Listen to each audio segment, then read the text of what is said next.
What are some other things that you feel like could be easily messed up when creating an SSP?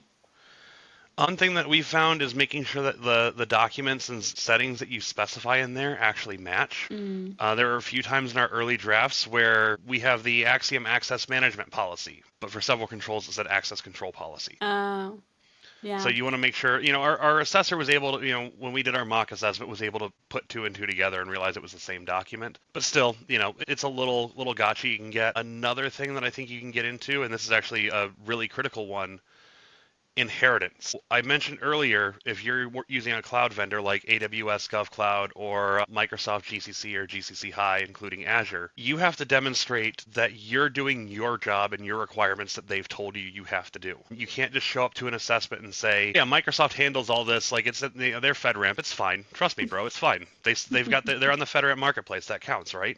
Mm-hmm. No, Yeah, our totally. assessor, when we said we inherited something from a Microsoft FedRAMP ATO, they wanted the specific control we inherited, and then they wanted to see that we took that statement that Microsoft said, and we took it the rest of the way there. Mm. So that was important for us to call out, and we actually, for each given control, we put a specific section for our inheritance statements, saying whether we did or did not inherit for a given control. So when we would get into, say, our physical security, we would inherit from Microsoft for their system security plan for their Azure data centers. Yeah. And we would say, for data centers governed and owned by Microsoft for our environment, we inherit this control fully from Microsoft per FedRAMP